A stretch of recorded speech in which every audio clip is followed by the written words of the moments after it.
We begin with the United States airstrikes against militants linked to the Islamic State group in northwestern Nigeria, where militants have sought to establish a foothold. On Thursday, camps run by a group in Sokoto State were hit near border with Niger Republic. U.S. President Donald Trump says the Christmas Day strikes had been deadly and labeled the group terrorist scam, saying they had been targeting and viciously killing primarily innocent Christians. He insists there is hell to pay.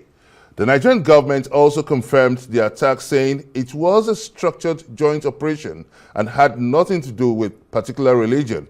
Meanwhile, reactions have continued to trail the U.S. airstrikes on terrorists in Sokoto, where the chairman of the Northern States Christian Elders Forum, Elder Sunday Oibe, faulting critics opposing the reported United States military intervention against terrorist groups in Nigeria, insisting that the country urgently needs all available support to end the worsening insecurity.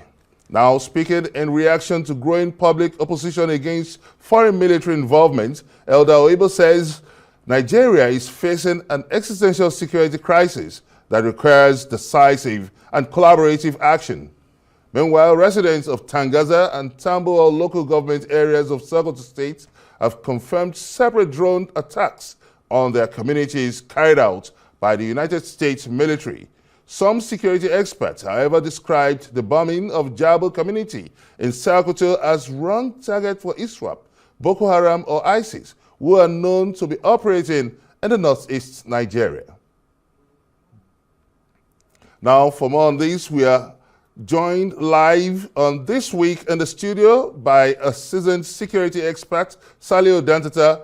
Also joining us is the convener, New Direction for Nigeria Movement, Comrade Mark Adebayo. Comrade Mark Adebayo and Salio Dantata, thank you for joining us. Thank you for having me. Now, this seems to be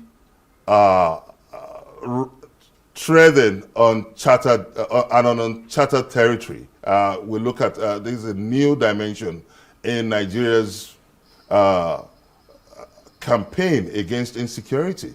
Would you, let me start from you, would you say this is a welcome development, because there have been several reactions to this? Well, you see, Nigeria possesses complex ethno-religious profiles that make it very, it's almost a difficult terrain to, to navigate. But it's a welcome development in a way that, but in fact, it's long overdue, that Nigeria should have been able to secure international collaboration in the fight against terrorism and banditry in this country before it even got to this level. It was because of the inaction of our government, not just this government, other governments in the past too, that have not been able to take proactive action against terrorism and banditry in this country, that has led to this intervention by USA. One of the positive takeaways from this intervention is the fact that, for once, the Nigerian government woke up from its slumber. I mean, they were treating these things like, in fact, the government, people were preparing for 2027 elections, forgetting that people are being killed, churches, mosques, people are being killed everywhere. Christians, Muslims, enemies, everywhere are being killed. So it was not a priority project for the government until there was this Donald Trump, one single tweet, and the government woke up from its slumber. And that is one positive development about all these things. Having said that, there are certain collateral misfiring that happened during this process. The Jabo community, even in Kwara State, there were some missiles went. Fortunately for us, no civilian life was lost. But in subsequent assaults, if the U.S. is known for being the superpower, military superpower in the world, the precision strike must be precise, not going into. Look at the farms that some of these unexploded, projectiles went into. If people were in the farm then, it would have been okay. Now let's look at some of the reactions that have trailed this U.S. so-called precision airstrikes. Let's start from the federal government. It said that this was a structured joint security operation, that they got the nod of the U.S. got the nod. That is, the U.S. military command in Africa got the nod of the federal government before embarking on this deadly strike. Are you satisfied with that coming under the concerns of national sovereignty, international law, the primacy of the civilian population. Are you satisfied with this reaction? Well, the issue of sovereignty has been overflowed because in the area, the new regime, internationally speaking, the area of terrorism and banditry, especially when it comes to terrorism, the issue of sovereignty is secondary. It is wherever terrorists are found to be thriving, there is a protocol at the international level that the international community can go in. But the government, it must be collaborative enough to the extent that if there's going to be precision strikes against terrorists and bandits, it has to be precise. Not that it will stray into farms and stray into villages. It is a welcome. Anybody who has nothing whatsoever to do with terrorism or to promote terrorism will not be opposed to get international assistance to fight against terrorism. Okay, I'll come back to you. A very interesting perspective. Mr. Saliu Dantata, you've seen the unfolding events now. You've seen some of the reactions, especially PDP. The African Democratic Congress have been most vehement in their criticism of this airstrike, saying that the federal government is outsourcing the most important aspect of governance to foreign powers. When you look at the section 14B of the Nigerian Constitution, it says that the security and welfare of the Nigerian citizens shall be the primary responsibility of the government. So, how would you describe this airstrike coming at this time? You see, it is a step in the right direction, but the initial lamentations by the U.S. President Donald Trump made a lot of people, particularly in the North, to perceive it in a negative way. Don't forget, Donald Trump initially said there was a genocide against Christians in Nigeria, which was far from it, because even in Plateau, Benue, Zamfara, Katsina, Niger, and others, same way Muslims have been killed, same way Christians have been killed. And even Donald Trump forgot that in Kebbi State, where you have a majority Muslims, you also have Christians in Zuru and some other areas. Come to states like Kwara in the north, comes to states like Niger, Taraba, Plateau, Benue, Adamawa, and also other things, where there has been this coexistence between the Muslim and Christian, exception of Benue and Plateau, where you had infiltration of some mercenaries, which even some of our Muslim clerics and clergies attested to. So the issues here are, for any collaboration whatsoever that by the President and Commander-in-Chief, whether with United States of America, UK, or Germany, is a welcome development. But initially, the US President gave a negative narrative to it by saying there was a genocide against Christians, and which was not. So this onslaught coming, some people who don't have a deep thinking, maybe understanding it, perceive it to be that way. And at the end of the day, even the chairman of Tangaza local government and some stakeholders there came to even support it. In my own opinion, terrorism is not to be welcomed by anybody. And even severally, I affirmed in my studio appearances that I detest negotiation with non-state actors, because even in states like Kwara, Niger, Plateau, Benue, Kebbi, Katsina, a lot of people have been made orphans. So at this point in time, it is no issue of politics. It is no issue of ethnic group. It is not issue of religion. It is issue of patriotism and national security. And if any step will be taken, let us all come together. The North has been a very lively geopolitical zone where you see people from Osun, Oyo, Lagos, Ondo, Ogun going to Kano, Kantin Kwari Market to buy textiles, going to sell. Today, these things are not happening. Why? Because of insecurity. The issues are this insecurity has made economic activities in entire North to be a minimum. Okay, to put things in the proper perspective now, some residents of Sokoto State have said that Sokoto is not the foothold of terrorism activities, that for a long time they've not had that kind of terrorist attack in the area, that they would have preferred that those notable areas like Maiduguri, Niger State, Zamfara State should have been at the direction of such targets. How would you react to this? You see, sometimes intelligence reports are not privy to certain people. They are privy to certain people within the system. No one would say Sokoto has not been having its flesh of it. Where did they kill the king of Gobir, Sabon Birni, close to Tangaza and others, where a second-class emir was kidnapped and wasted in the forests? Again, there was bomb blast in Tangaza. There was a movement of Lakurawa from Sokoto to Zuru in Kebbi State to go and carry out onslaught. The combined effort, Air Component Group of Operation Fansanyama, through credible intelligence and ground troop support, eliminated them. There were about 33 on motorcycle, up to 300. There were similar gestures from Sokoto that moved to Ibeto in Niger State, and other areas they were to move to Babana, Agwara, and even Kayama in Kwara North, where credible intelligence were gathered, and Operation Fansam Yama also took those steps. There were certain steps taken by Lakurawa, and this Lakurawa, it is a well-known fact that they started from Augi, Mera, and Argungu in Kebbi State. Most of these kidnapped in schools you saw in Niger, Kebbi, and other parts were made by Lakurawa. Lakurawa came from Libya due to porous nature of Mali, Burkina Faso, Benin Republic, and Nigerian border. So Sokoto State has been having it, and it is very, very possible with the combined intelligence of the American forces and those of the Nigerian forces. They got credible intelligence that these ISIS members had intention. Even the commissioner of police in FCT here did one before Christmas. Yeah, but let's get it right. The U.S. invincibility in terms of accuracy in history has been shattered from time to time. You recall that there was a time that they claimed that there was weapon of mass destruction in Iraq. So this has raised has also felt some kind of skepticism within in the public space. Well, you see, that of Iraq differs from that of Nigeria now. Because some people, why I'm asking is that some people have criticized this strike and are demanding for the casualty figures of this terrorists.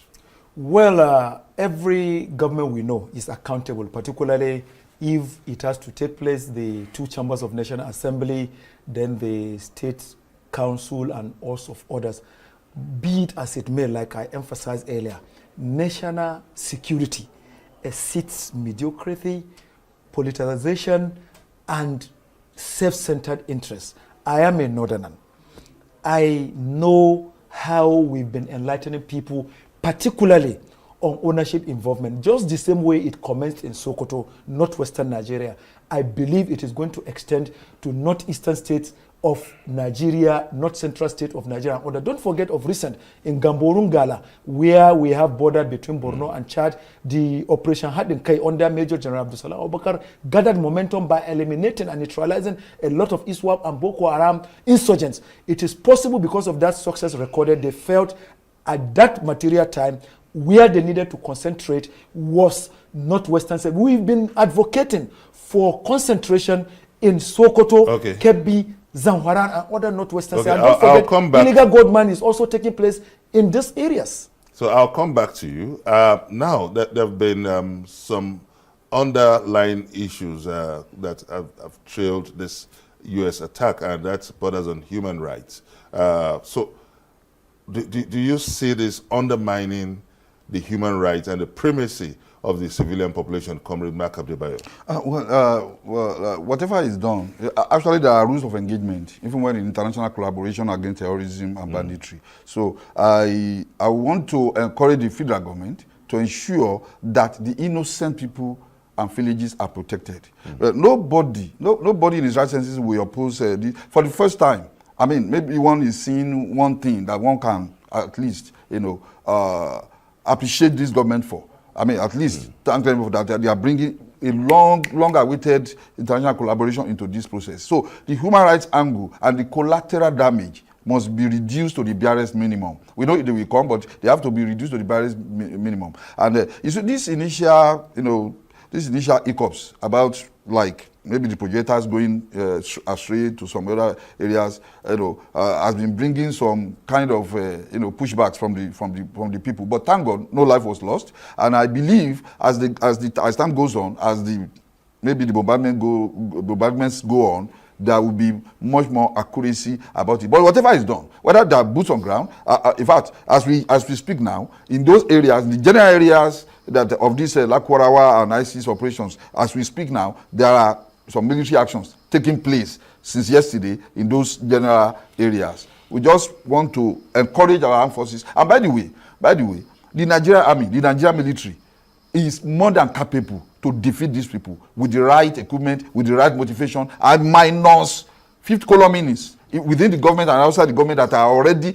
And then you cannot do anything meaningful except you go after the sponsors of terrorism in this country. The federal government has the list. DSS has done a wonderful job. Security agencies have done their, intelligence agencies have done their own job. And we are told that the federal government has a list of sponsors of terrorism in this country. Until the best kinetic system way of going about this is to go after the sponsors of terrorists. That it does not matter any number of terrorists you kill in the bushes if they still have access to resources, to equipment, to funding. It will continue to be fueling it. If you want to stop a car, remove the fuel. That is the only way to effectively go after these people. Okay, let's channel this discussion into more point perspective now.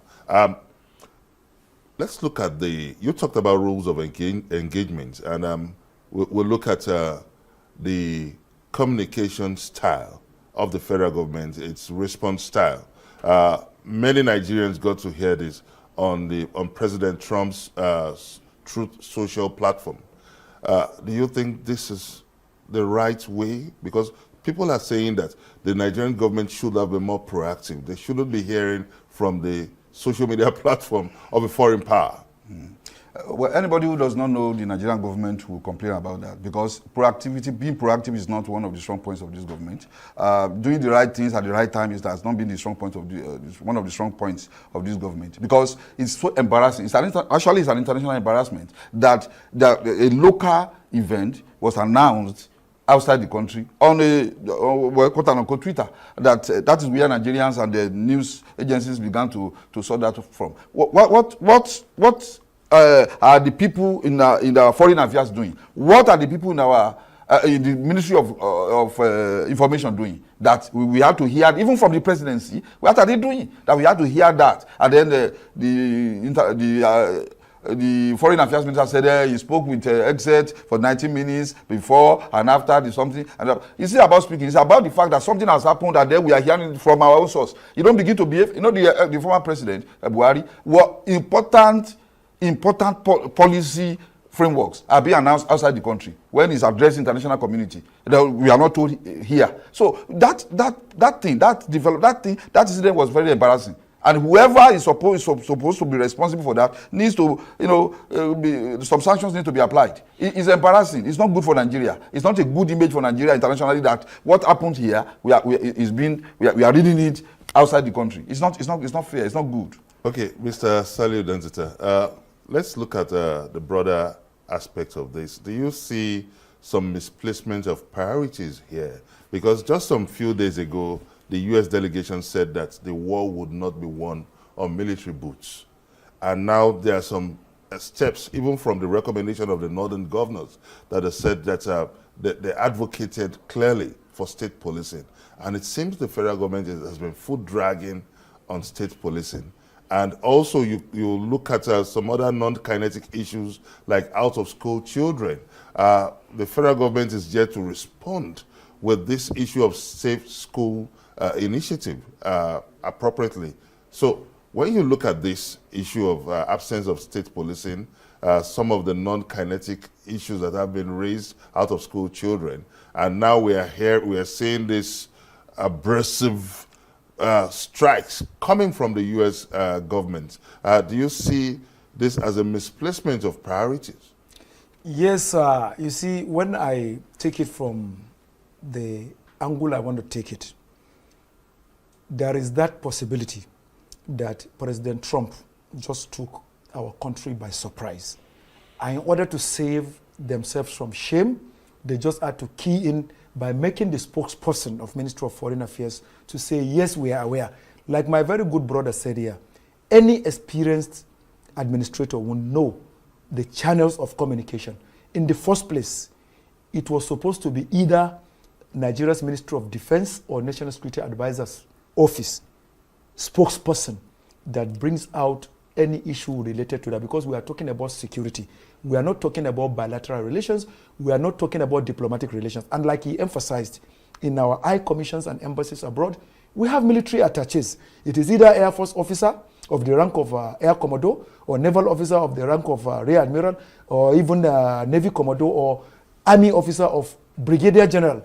Once you wait until the President of the United States tweets before you now come from Foreign Affairs, it has become like relegating your responsibility. This comes to bear that the retreat held for certain public office holders at the inception of Tinubu administration is not working. They are working at variance, where some don't know what is right, when and how. What happens to the trainings? I'm very happy he lauded the gallantry and combat nature of members of the armed forces and the security architecture. They are trained as regular combatant officers, both of Naval, Air Force, and Army cadets in NDA for 5 years before they do presidential peeping and passing out parade. You cannot take away that skill of combat operation, intelligence operation from them, but is the enabling environment given to them? No. Certain commands, don't forget, when General C.G. Musa was Chief of Defense Staff, he was advocating that you don't need to wait until you get command before you waste the non-state actors,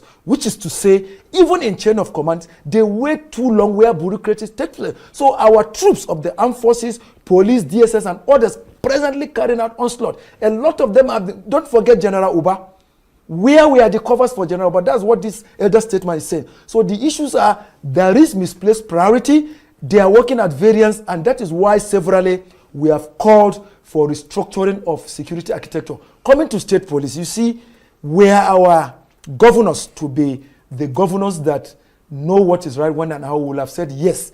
Even residual creations like VIO and State Fire Service, have they been able to adequately fund them? Talk more of state police. Where will they get the funding for their barracks, uniforms, weapons, logistics, building of offices, and host of other things? Then again, some of them will also use them for their selfish interests. The way it stands now, they just recently appointed General C.J. Musa as Minister of Defense. Somebody that was relieved of his appointment as CDS, a uniform officer, retiring not quite some months, he was given Minister of Defense. It means he has wherewithal. Both Muslims and Christians are in supportive of that. I believe this government should make General Musa work independently, even though as a member of Federal Executive Council, because there are already insinuations that the Office of National Security Advisors might not allow him to strive. So Mr. President must carve out the niche. NSA office should know where their purview is.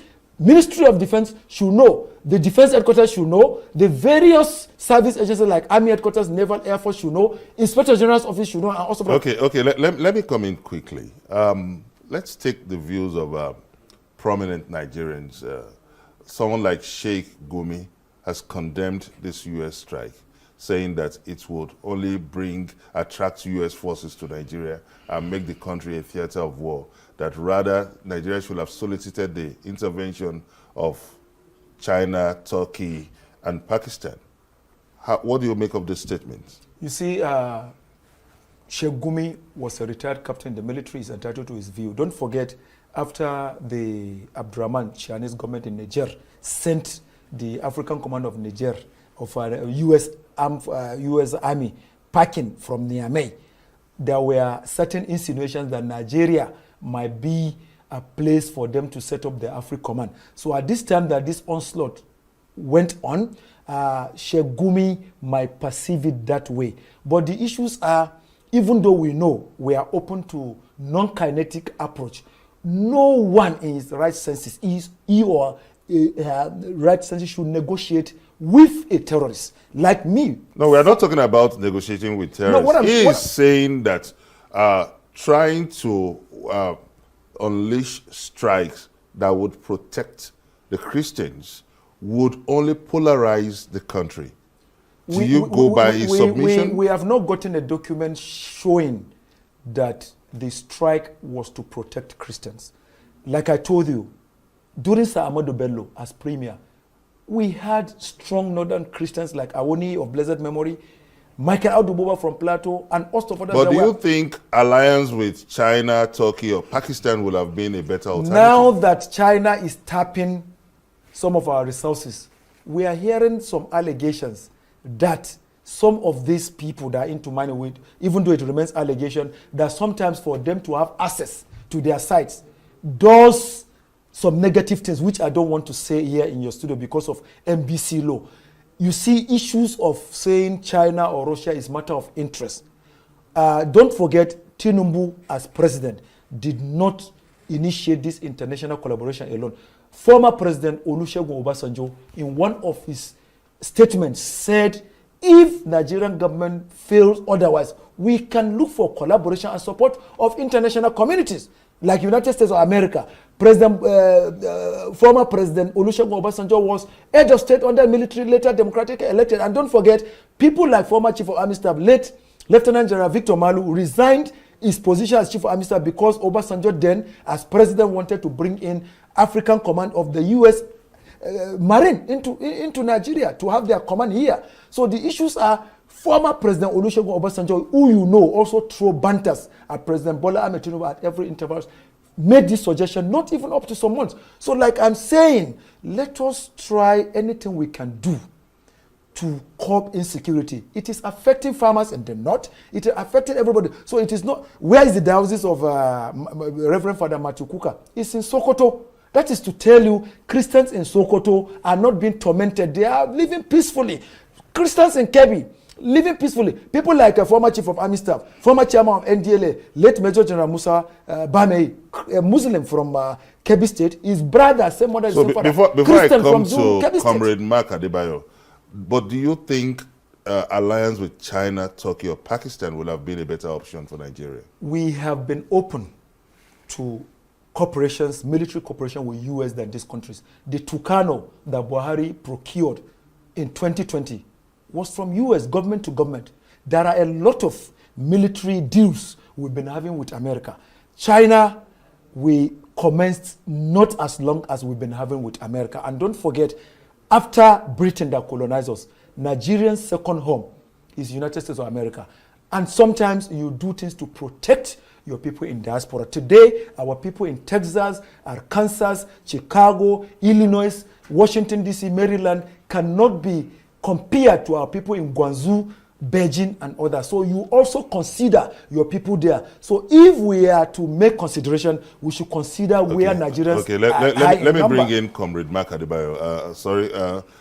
Now we look at there have been an underground swirling skepticism that the U.S.